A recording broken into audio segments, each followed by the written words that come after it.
Después del descanso de la comida, empezamos con la parte del señalamiento de la tarde y el primer apartado trata de dar una perspectiva general sobre el proceso de fabricación pues, a nivel industrial y para empezar a explicarlo quiero rescatar un concepto del que nos ha hablado Roberto, que es la cadena de valor, que creo que es importante, va a ser el eje de esta explicación.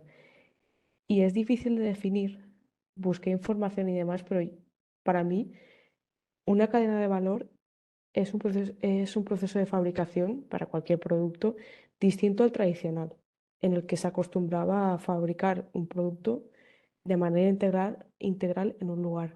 En el estado en el estado actual, los productos ya no es que se fabriquen íntegramente en un solo lugar, es que además de fabricarlos por distintas empresas y distintas fábricas, también se fabrican a lo largo de países. Y en una cadena de valor como he dicho, diferentes empresas realizan pues, distintas actividades hasta alcanzar este producto final del que hablamos, llevando a cabo acciones en varios puntos del globo. Y el nombre de cadena de valor viene de que en los segmentos de esta cadena de países, de empresas, las distintas compañías van añadiendo valor hasta llegar al valor que tiene en total este producto final. Y en esta lección la cadena de valor de las baterías, como he dicho, va a ser el eje principal de la explicación y la dirección que vamos a tomar a la hora de explicar cómo este producto va del proceso de minería hasta incluso su reciclaje, pasando por su fabricación. Y aunque el título y el temario central de esta sesión sea la fabricación de celdas, es importante colocarlo en este contexto pues, económico de recursos y el análisis de la cadena de valor de las baterías supone además el estudio de cada etapa del proceso desde la extracción, como he dicho, hasta el reciclaje.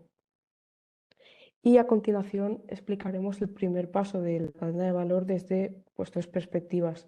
Vamos a tratar de manera breve tanto el diseño de los parámetros que va a tener una celda de manera previa a su fabricación, como los materiales que se elige usar en las celdas de ion de sodio. En el primer apartado de parámetros en el diseño, he rellenado esta tabla en la que podemos ver a la izquierda los parámetros más importantes de los materiales que usamos, en especial pues, los materiales activos, y a la derecha los parámetros generales de una celda cualquiera, es compartido, que a su vez vienen determinados por las especificaciones de los materiales usados. Y definiremos de manera breve los parámetros de las especificaciones del material. La composición o el control de composición significa controlar el ratio correcto de los distintos átomos en el material o estequiometría, lo que se ha visto en las anteriores ponencias más en detalle. Lo siguiente es la pureza de fase. El tener un material de fase pura significa que la fase cristalina del material activo es la única presente. Ningún otro compuesto secundario no deseado está presente en el material. Y si un material, por otro lado, no es puro de fase, significa que está acompañado de una o más fases secundarias. Estas fases secundarias se añaden a la masa del electrodo sin aportar a capacidad adicional.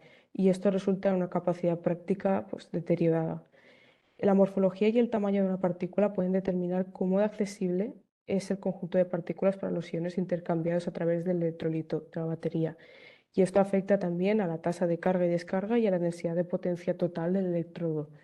Y por último, la distribución del tamaño de partícula afecta a la densidad en seco del polvo del material activo y, por tanto, a la densidad volumétrica del material activo del electrodo final. En el caso de que estén presentes distintas densidades de partícula, también se alcanzará una distribución más densa, llevando a una densidad más alta. Y aunque en los anteriores apartados hemos visto los materiales activos que se suelen utilizar, tanto pues, normalmente como alternativas en las baterías de iones de sodio, creo que está bien repasar este esquema así visual de cara a esta lección. Y en esta diapositiva pueden verse de manera esquemática la forma que presentan los principales tipos de materiales usados en las baterías de ion de sodio. Se dividen en materiales activos, tanto de cátodo como de ánodo, y además en materiales no activos. Entre los materiales activos se encuentran para el cátodo, óxidos laminares tipo 3 y P2 y polianiones. Y para el ánodo, materiales carbonosos, aleaciones metálicas y óxidos metálicos. Y abajo, entre los materiales no activos, encontramos aditivos para mejorar la conductividad, ligantes para aumentar la adherencia al colector y la integridad estructural de la celda, pues prevenir grietas, prevenir pues que las tintas o los lurris no se depositen en el colector. Y por último, pues electrolitos que se forman por las sales de sodio, los disolventes y los aditivos pues, que nos muestran en esta imagen. Y en esta diapositiva pasaré por encima, pero porque ya lo hemos explicado, pero se puede ver a partir de los materiales activos comunes antes mostrados, reacciones típicas en semicelda que tienen lugar en cada uno de los electrodos formados por estos materiales. En esta línea, en esta diapositiva pueden verse los materiales no activos más usados en papers. Va por aparición en papers. Y también se ha querido destacar pues, la solubilidad en soluciones acuosas de los ligantes y la posibilidad de usar para el electrolito disolventes orgánicos. Habiendo escogido, ya teniendo los materiales elegidos entre todos los disponibles, estamos en la posición de preguntarnos cómo podemos calcular la masa y el volumen de los materiales activos que necesitamos. Pues de manera muy resumida, de manera muy esquemática, tomamos el peso molecular de cada material activo y calculamos la suma a partir de la reacción redox global, que en este caso se puede ver es la de una batería LCO, de litio. Con el volumen hacemos lo mismo, pero en este caso dividimos cada peso molecular de un material activo entre su densidad.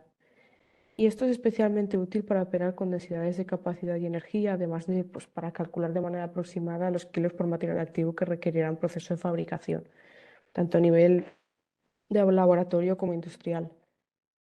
Y por otro lado, de manera derivada, ¿cómo diseñamos la densidad de capacidad teórica, es decir, la máxima que tendrá una celda? Pues introducir las siguientes fórmulas de densidad de capacidad gravimétrica y densidad de capacidad volumétrica, los datos de los materiales activos escogidos. Y como detalle, el tener un conocimiento químico de las interacciones del material activo y el electrolito es esencial para determinar N. En este caso sería usado como N entre M sub W, que es los moles de electrones dados o recibidos por mol de material activo. Y ya pasando esta introducción pues, más teórica que ya se ha dado previamente en el seminario, entramos en el centro del temario, que es el siguiente paso de la cadena de valor, en este caso el proceso de fabricación de las celdas. Para esta sección se ha decidido explicar el proceso de fabricación de las celdas de litio, las LIBs, y es que el motivo es que a la vez que se dispone de mucha más información sobre este proceso para el litio, es viable aprenderlo y luego adaptarlo a las baterías de ion de sodio. Esta adaptación o estos paralelismos los trataré al final de este apartado. Y también quería poner este vídeo, es un minuto. Luego ya entenderemos y veremos más en detalle los procesos que se ven en este vídeo, pero creo importante verlo porque es el 10º mayor fabricante de baterías mundiales, ese Volt. Ah, vale, no se ve muy bien.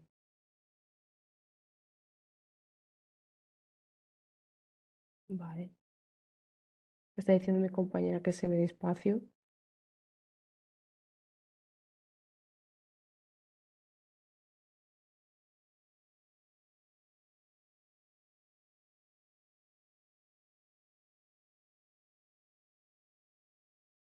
De todas maneras, que es importante, bueno, no pasa nada. Voy a empezar ya a explicar el proceso de fabricación. A ver.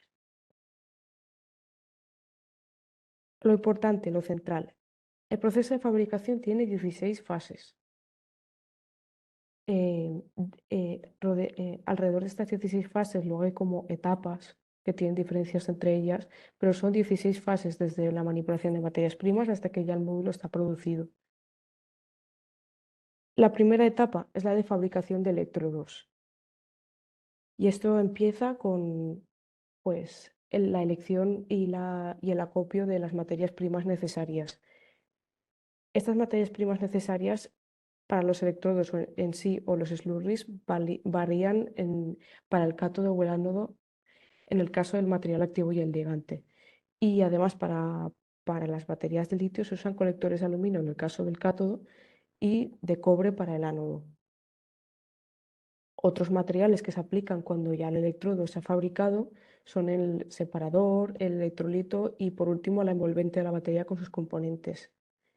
Como detalle, luego veremos el motivo, pero el electrolito se transporta de manera hermética, bueno, porque al poseer litio es reactivo con el aire y puede causar problemas en el proceso de fabricación. Hablando de la copia de materias primas, en el paso previo a la mezcla se reciben y se procesan de manera separada los materiales sólidos y líquidos. Podemos ver a la izquierda cómo la descarga de Big Bags lleva los materiales sólidos y la protolva y dosificadores se usan más para los materiales líquidos, que suelen ser el disolvente y el electrolito, generalmente. Debemos alcanzar un equilibrio entre el material activo, el ligante, el aditivo conductor y el disolvente, que garantice pues, tintas que se impriman y se adhieran sobre el colector de manera adecuada. Además, la proporción de ligante va a determinar la adherencia al colector y la estabilidad estructural del electrodo. La proporción de material conductor mejorará además la conductividad. Es establecer un equilibrio. Una vez hemos seleccionado la proporción de cada materia prima, se procede al proceso de mezclado. Y existen dos estrategias principales, que son el mezclado por lotes, controlando pues, la temperatura y presión durante el mezclado y añadiendo, como se puede ver en el vídeo, no sé si se ve bien, la materia prima de cantidades en cantidades, de lotes en lotes. Y de manera continua, a ver, este vídeo sí que es importante porque ilustra muy bien cómo de distinto es un mezclado por lotes y un mezclado pues, con extrusora.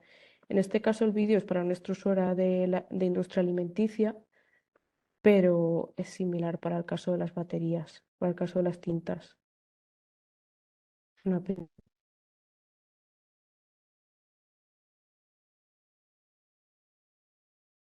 ¿Se ve lento? ¿Se ve?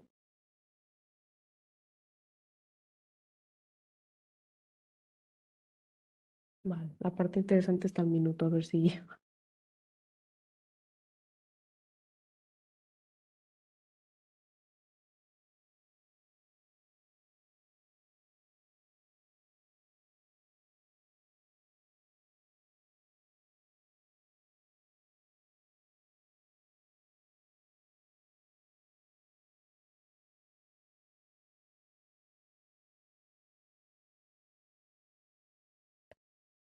En este vídeo, si lo estáis viendo bien, puede verse pues cómo este mezclado de manera continua va obteniendo pues a la izquierda una mezcla pues más homogénea y con toda la cantidad de materiales y se van añadiendo a su vez los sólidos, los líquidos de manera continua pues sobre esta extrusora.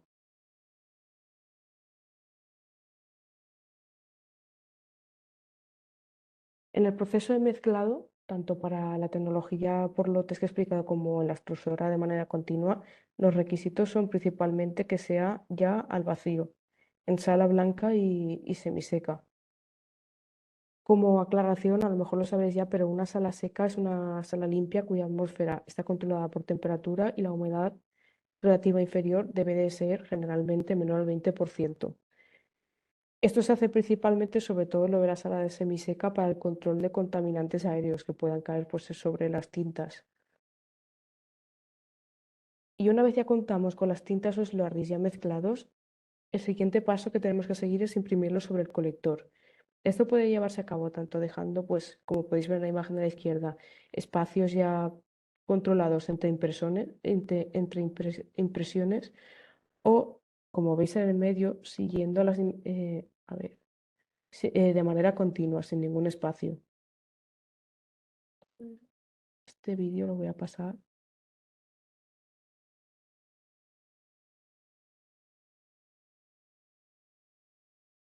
En cuanto a las herramientas usadas para estas impresiones, existen dos alternativas principales. En el Slot Die, que es el ejemplo que veis a la derecha arriba, el Slarry se deposita directamente sobre el colector y la solución a imprimir fluye a cierta tasa, mientras que el sustrato, en este caso el colector, se mueve de manera relativa a la boquilla por la cual está cayendo pues, la tinta. En Doctor Blade, eh, este proceso consiste en pasar una cuchilla sobre el sustrato o el colector para extender una solución uniformemente sobre su superficie. Como podréis ver, entre la cuchilla y el sustrato hay un pequeño espacio que, junto con las propiedades viscoelásticas de la solución y la velocidad a la que se va haciendo el recubrimiento, nos va a determinar el grosor de la película. Como alternativa, también existe un método de recubrimiento eficiente, pues tanto en espacio como en inversión económica como en energía. Y en este se imprimen y secan a la vez los dos lados del colector. No hace falta realizar un paso bobinar y luego volver a hacer la impresión y el secado. Y en este proceso de recubrimiento se requiere también una sala limpia y semiseca. Y lo que necesitamos para que cumplan las características de calidad, los productos resultado, es... ay, perdona. Lo que quiero decir es que la calidad de la impresión sea la correcta, la adecuada, es muy importante para que luego la celda sea duradera y se pueda ciclar o al menos que presente una ciclabilidad normal. Por tanto, también es vital asegurar que el recubrimiento es homogéneo y que en la superficie no se presenta ningún tipo de alteración, orificios, partículas. Y este es un vídeo resumen del recubrimiento, que a ver si se ve. ¿Sí? ¿Se ve?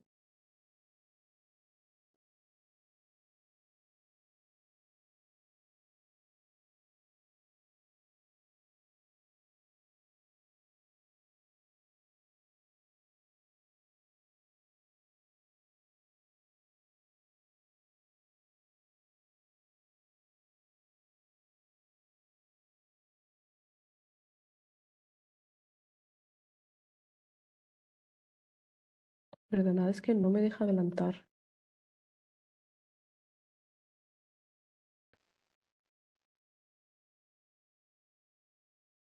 A ver si me deja aquí. Ahora. Vale, lo que os quería decir, aquí se ve muy bien.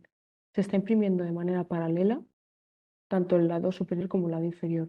Y lo que veis a mitad, luego lo veremos en el secado, es un transporte que mediante corrientes de aire no se toca en ningún momento el colector, que en este momento está la tinta viscosa, no se podría tocar con un rodillo.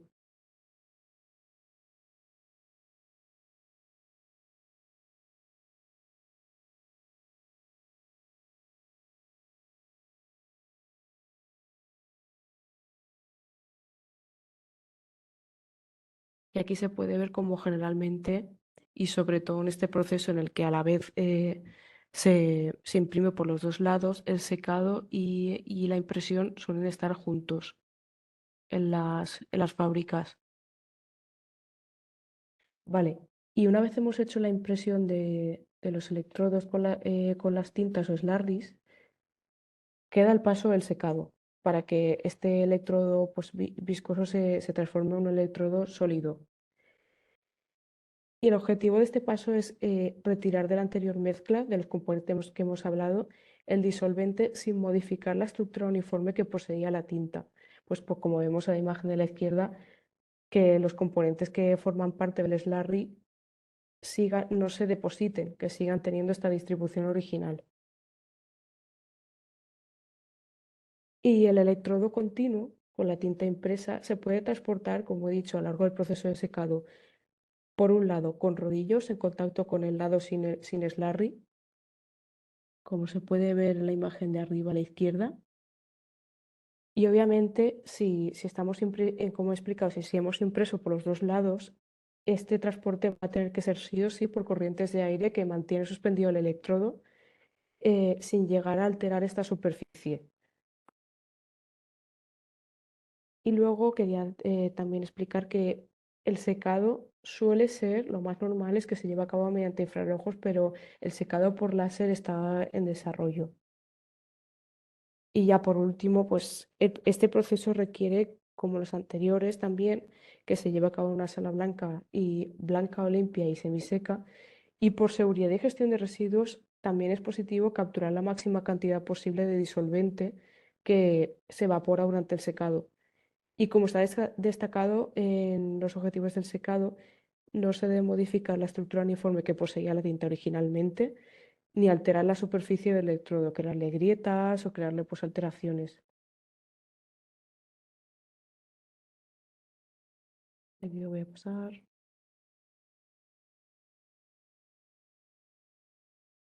El siguiente paso, una vez ya tenemos un electrodo depositado y seco, será el paso del calandrado, que no es más que pasarlo, bueno, comprimirlo mediante dos rodillos.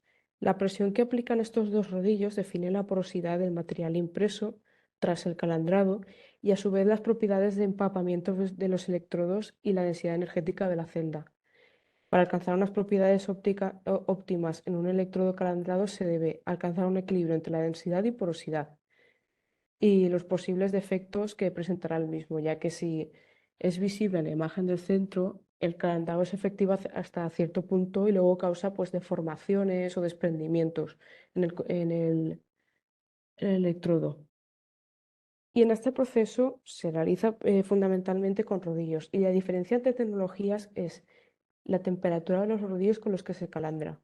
La temperatura generalmente no tiene un gran efecto a grados de compactación moderados, pero a mayores grados de compactación aporta flexibilidad en el electrodo y, y nos ayuda a su vez poder alcanzar mayores grados de compactación, sin defectos, ojo, sin defectos geométricos, estructurales o mecánicos que sí que se podrían alcanzar normalmente una compactación a temperatura normal alta, pero la cantidad de efectos que es probable que se presenten no es rentable.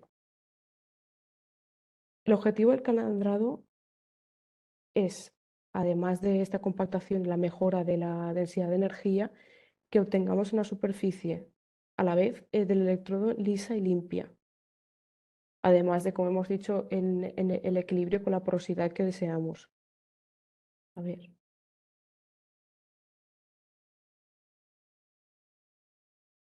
aquí se ve muy bien cómo sale el electrodo compactado. Aquí vemos pues eso, el proceso de calandrado. Y creo que no lo he mencionado, pero como podéis ver, la producción es por bobinas. Es una bobina y es un electrodo continuo. Ah, esto ya es corte. Bueno, ahora veremos el corte. Pero bueno, lo principal en esta fase es el calandrado.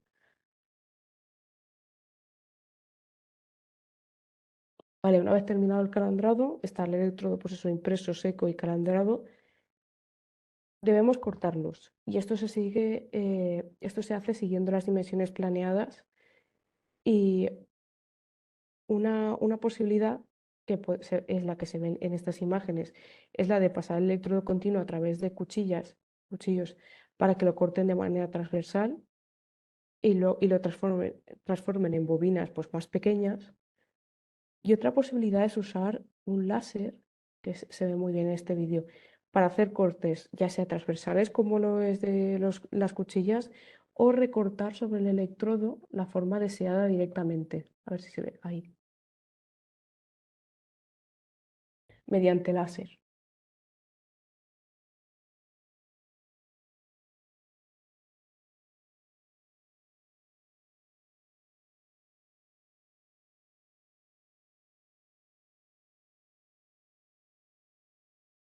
Pues eso, de manera continua va cortando la forma de la celda, se puede ver pues eso, el electrodo cuadrado y pues el colector, la pestaña del colector.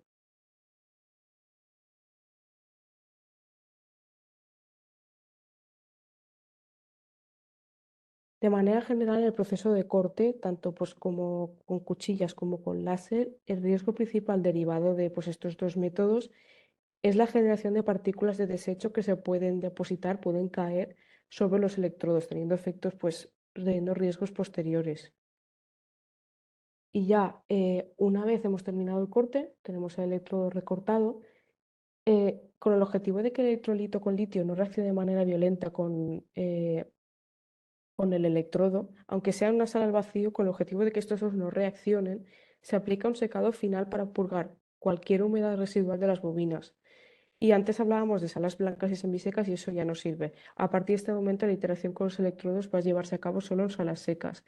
Y este secado puede hacerse tanto por lotes como pues, de manera continua. Por lotes sería a la izquierda, que sería colocando las bobinas que he dicho dentro de los hornos. Y de manera continua sería a la derecha, pues en esta especie de tubo, pasando de manera continua el electrodo. Este secado al vacío es de bastante larga duración y se lleva a cabo a altas temperaturas en la sala seca, pues de 60 a 150 grados. Y es importante, como he dicho, que la humedad residual en las próximas etapas sea menor a pues, 200 partículas de agua por millón. Como resumen, de momento hemos explicado lo que está sombreado. El resto del proceso, que es lo que no está sombreado, pues se explicará a continuación. He parado porque una vez llegado a este punto, el proceso varía bastante en función del diseño de la celda o la geometría, ya sea prismática, cilíndrica o pouch. Eso está aquí, en esta diapositiva. ¿A partir de qué momento? Pues a partir de que ya tenemos el electrodo y ya lo que hay que hacer es el montaje de las celdas. Em, En esta segunda fase, el objetivo que tenemos es coger los electrodos y ensamblar la celda a partir de tanto los ánodos como los cátodos que hemos fabricado. Sin entrar en la química de las baterías, estas baterías se pueden diferenciar por su geometría. Y tenemos cuatro tipos principales.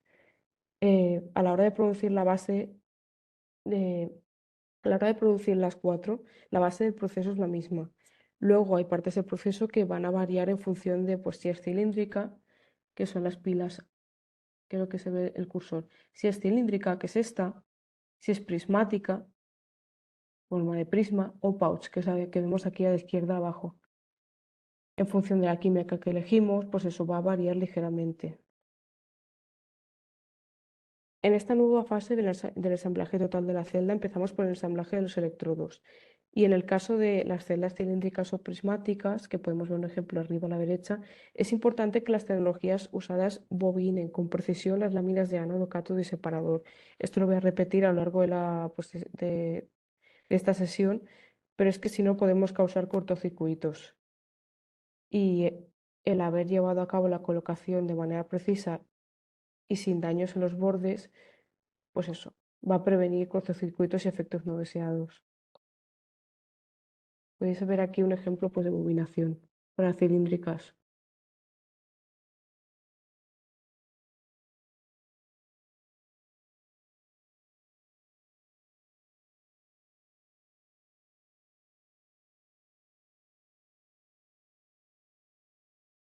Por otro lado, en el caso de las celdas pouch o prismáticas, podemos realizar el ensamblaje mediante, por ejemplo, el proceso llamado Z-folding, que en él se ve mejor arriba, pero más o menos abajo. El separador es continuo, el separador es en sí una bobina y se le van intercalando los electrodos de ánodo y de cátodo de manera alterna. Aquí vemos como pues el robot va pasando el separador y lo va fijando alrededor del ánodo o del cátodo. Y la otra alternativa es el apilar las láminas de manera individual, en el que pues eso, se cortan láminas de iguales dimensiones, como podemos ver arriba a la derecha, tanto para electrodos como para separador, y se colocan de manera individual. Además de ser clave la precisión de la colocación de electrodos y del separador sin daños en los bordes, es importante para estas celdas que se evite la carga electrostática, sobre todo para las celdas bobinadas. Y en esta diapositiva podéis ver como resumen, si no se ha visto bien, el vídeo no lo voy a poner, pero a la izquierda podéis ver cómo se bobina o cómo se doblan el separador, el ánodo y el cátodo para las cuatro tecnologías principales que, que hemos visto, tanto bobinado cilíndrico como prismático, como pues apilamiento. Una vez tenemos pues eso, estos electrodos y este separador colocados adecuadamente, el objetivo es que soldemos los terminales positivos de todas las capas y viceversa. Y esto puede llevarse a cabo pues, por soldadura láser, que es la que se ve en este vídeo. Voy.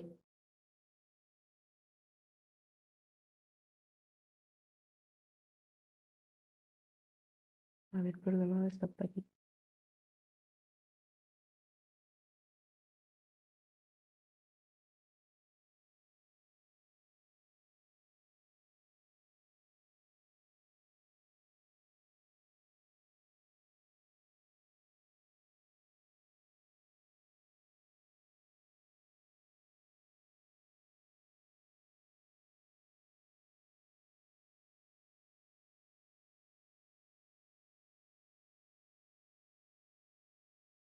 Se ve en él cómo se sueldan los colectores con láser.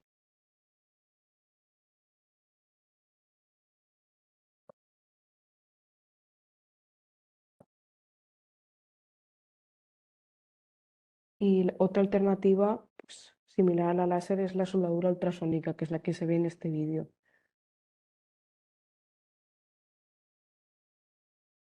Son al final pues dos modos de soldar los electrodos, los electrodos de separador entre ellos.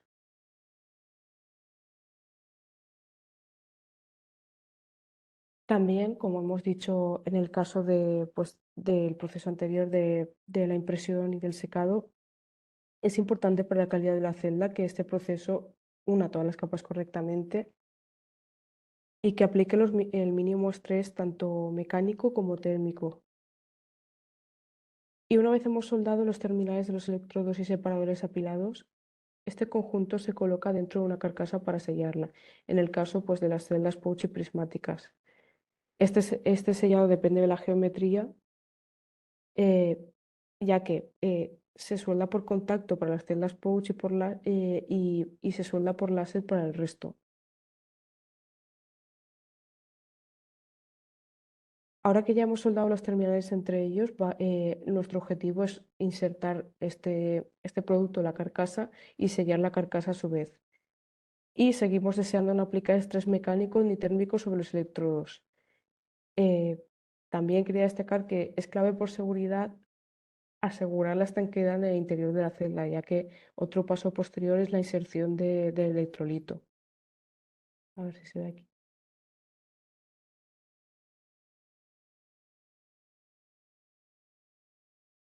Se ve más o menos el sellado por láser. Bueno, hay un vídeo creo que mejor.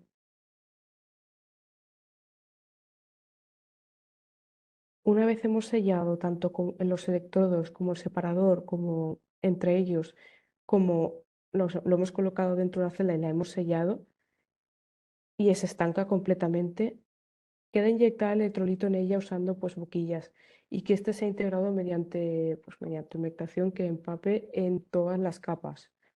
Esto se lleva a cabo con perfiles de presión.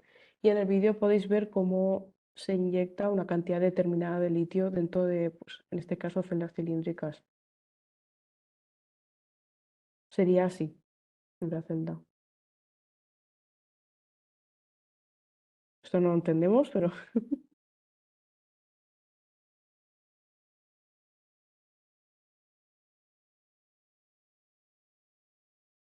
esto recuerdo que se hace al vacío y en una sala limpia blanca.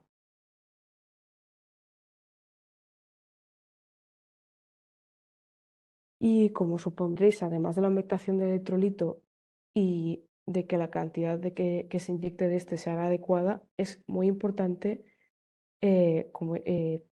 repito, la estanqueidad de la celda, al ser el electrolito inflamable en contacto con el aire.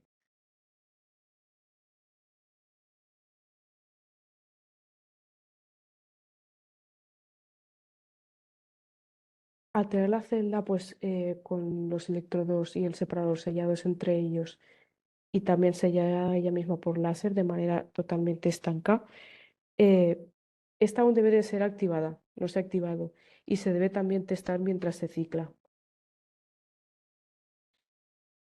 Esto se empieza por el proceso de precarga o formación.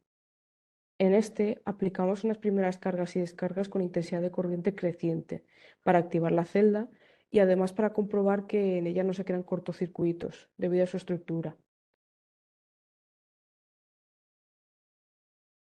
Durante, durante la precarga de la que hemos hablado, se generan distintos tipos de gases en la celda que deben retirarse sin perder electrolito. Y en el caso de las celdas prismáticas y cilíndricas, esto se puede hacer liberando los gases mediante una válvula de presión.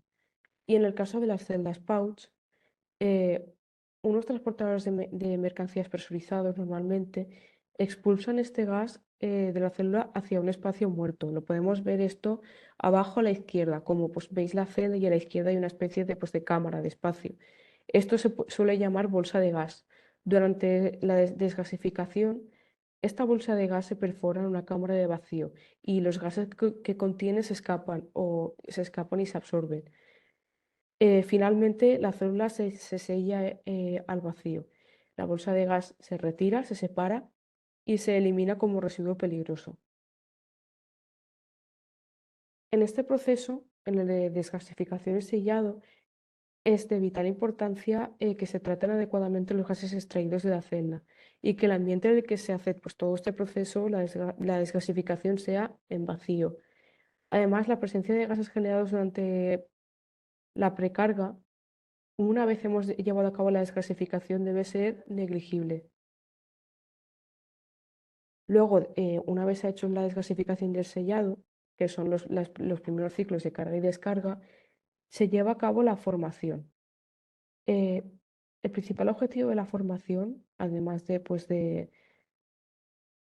se va midiendo la tensión de circuito abierto de la celda y con ello se ven las características de calidad de la celda. Pero el objetivo principal es el de que se cree y se estabilice la capa 6 sobre el ánodo. Y esta capa está formada por iones de litio y es importante ya que pues, determina la seguridad de la celda. Nos va a determinar también la tasa de autodescarga de la celda a lo largo de su vida. El rendimiento a baja temperatura también lo determinará. La eficiencia de Faraday, la esperanza de vida que va a tener en ciclos y la pérdida de capacidad irreversible que va teniendo. Y además ayuda a que no se formen dendritas, es decir, un fenómeno que hace que se produzcan cortocircuitos en la celda. Pero por otro lado, que tiene muchos beneficios y es realmente importante, interesa regular su formación con unas curvas de carga y descarga específicas, porque cuanto más grosor tiene, más iones se depositan en esta capa y mayor impedancia interna va generando la celda. Voy a poner el vídeo a ver. El proceso de formación es importante, pero es un problema ya que es de los más largos, de los que necesitan más tiempo de todo el proceso de fabricación de la celda, llevando, pues como podéis ver, hasta un día entero solamente en formación. Y este proceso, como habréis supuesto, como la celda ya está completamente sellada, no es necesario que se lleve ni en salas blancas ni en salas semisecas. Cualquier almacén sirve mientras esté habilitado. Y a lo largo de este proceso se monitoriza pues, la resistencia interna, además de la tensión a circuito abierto, para asegurar que la SEI se ha formado de manera correcta y además se ha estabilizado y con las características que esperamos o que deseamos de la SEI.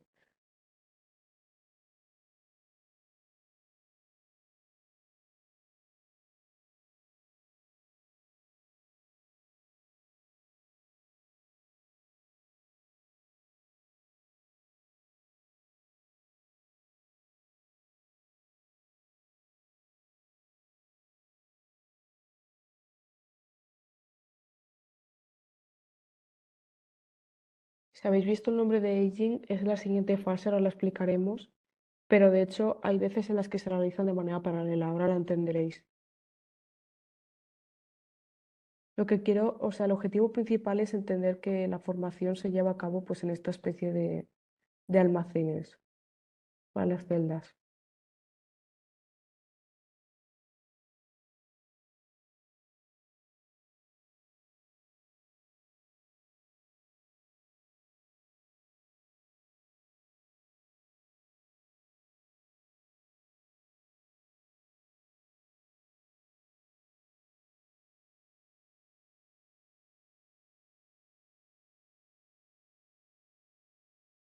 El aging, del que he hablado de envejecimiento, es el siguiente proceso de la formación y este tiene el objetivo de, al mismo tiempo que se completa el empapamiento de los electrolitos y la estabilización de la SEI que ya se ha formado en la formación, asegurar que las características de la celda se mantienen constantes a lo largo de varios ciclados. Eh, el motivo de, pues, medir estas características es que comprobar que las propiedades de la celda, pues capacidad, resistencia interna, tasa de autodescarga, no varíen durante la duración del aging. Esto va a indicar que la celda es completamente funcional y puede ser comercializada. En caso de que no se complete este proceso sin variaciones, pues la celda se tiene que desechar por defectos.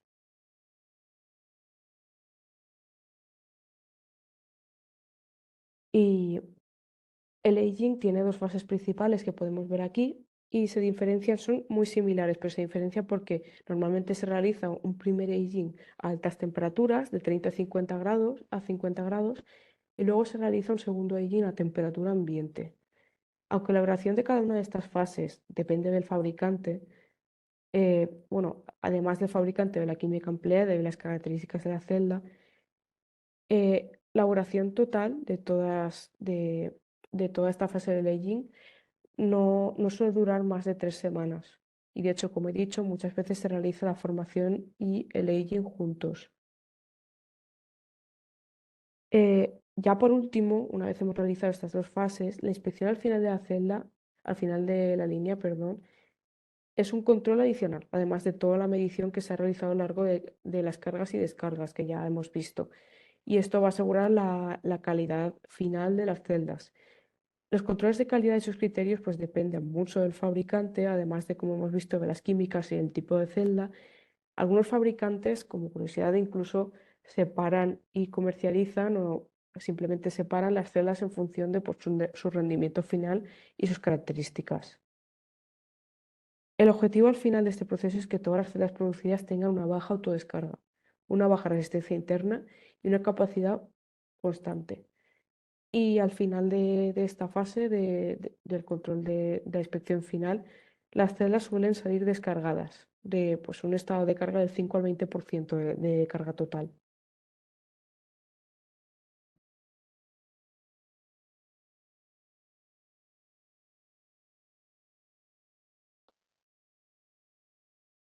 A ver, no, no, este vídeo.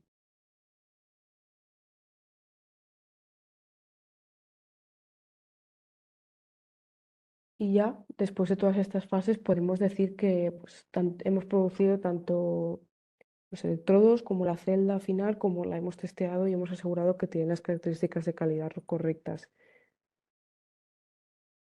Y creo interesante pues, que veáis este vídeo.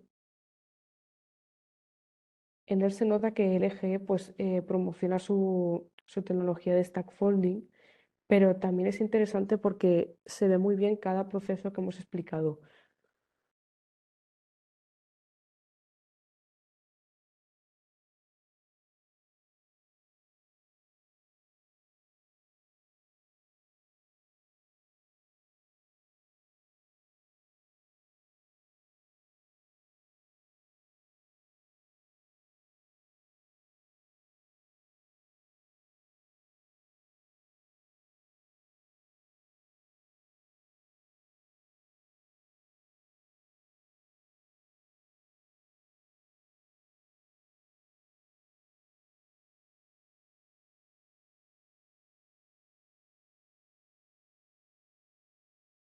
Ahí se hemos soltado el llenado del electrolito,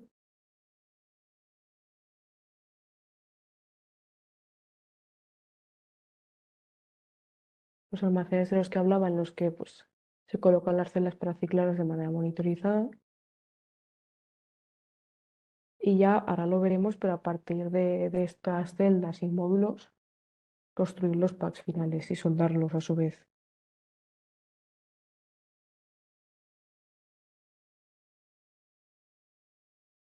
Como dije al principio de esta sesión, todo lo que hemos visto hasta ahora es el proceso de fabricación pues, de las baterías de litio.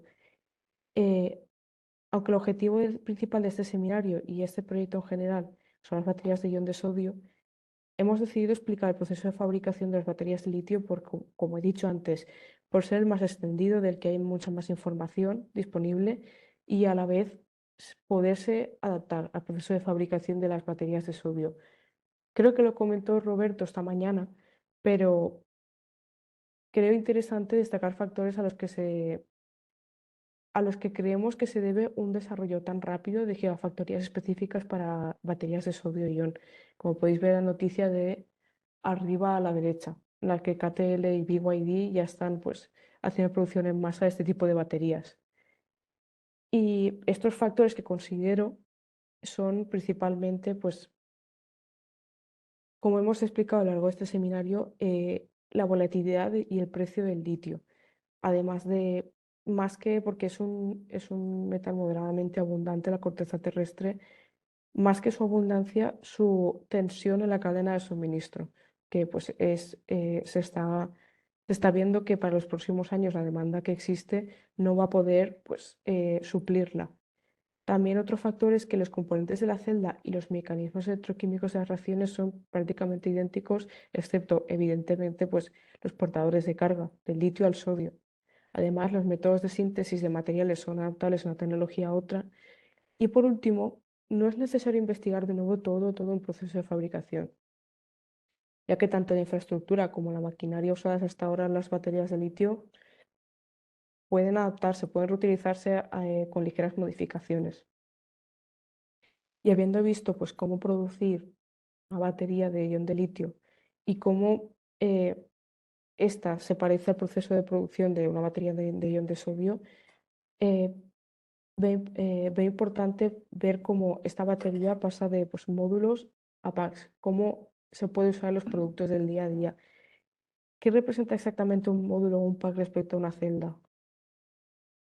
Desde las celdas pueden configurarse en packs, como vemos abajo directamente, o también pasar por su agrupación en módulos para luego crear a su vez packs. Los módulos y packs son conjuntos de celdas conectadas tanto en serie como en paralelo, que esto, según el tipo de celda, lo vamos a ver con más detalle ahora. En el caso de la celda cilíndrica, las celdas están normalmente sujetas por una carcasa metálica para hacer pues, los módulos, que deja espacio, como podemos ver abajo a la izquierda, entre celdas para que se refrigeren. En medio, para la celda prismática, las celdas se adhieren y esta capa sirve a su vez como aislante eléctrico y térmico. Sobre este módulo pues, pegado se coloca una carcasa. Y a la derecha, en el caso de las celdas pouch, se inserta la celda en marcos que permite su expansión o contracción durante el ciclado. Eh, Justo lo que acabamos de explicar podría entenderse como la fase de preensamblado, que es la unión de las celdas dentro de una envolvente según su geometría y controlando su rendimiento y sus dimensiones. Y una vez contamos con las celdas colocadas y unidas, se deben soldar, cablear y montar junto a elementos adicionales como podemos ver aquí, como el sistema de gestión de baterías o el sistema de refrigeración, ya sea por aire o con líquido. Y este es un vídeo resumen de la marca KUKA de la producción de módulos a partir de celdas.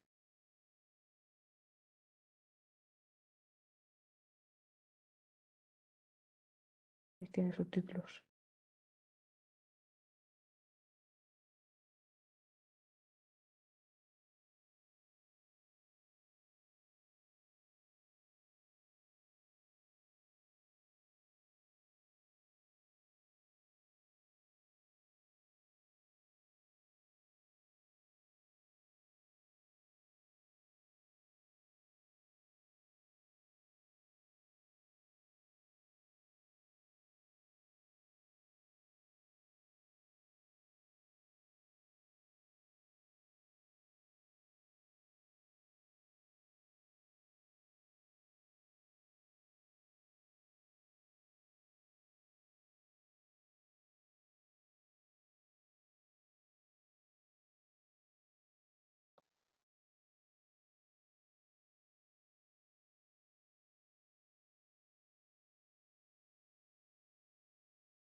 continuación también que enseñar un vídeo.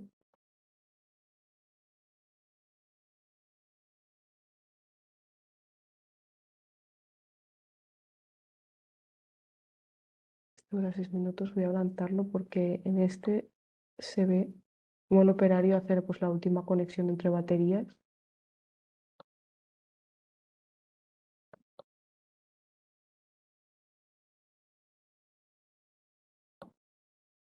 Aquí.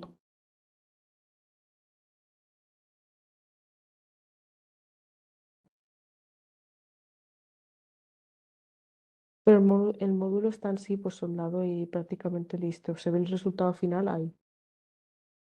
Bueno, en este caso sí que sería un pack. Se colocan los módulos, se conectan. A ver, el pack final se ve ahora.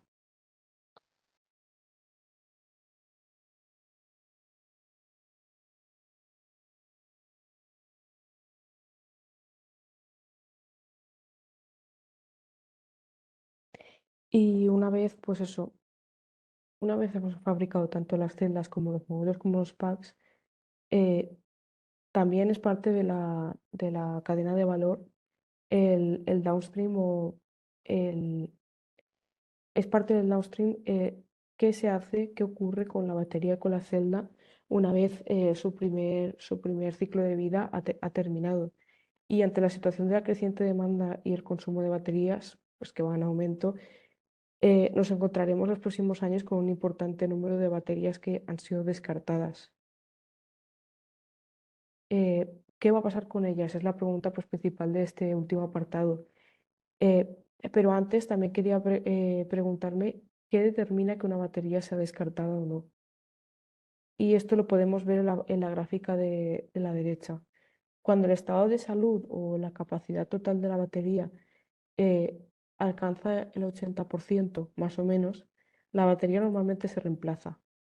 Eh, Estas baterías que están al 80% de su capacidad, ¿cómo podemos aprovecharlas al máximo? ¿Cómo podemos amortizar pues, su fabricación? Una de las alternativas es darle una segunda vida.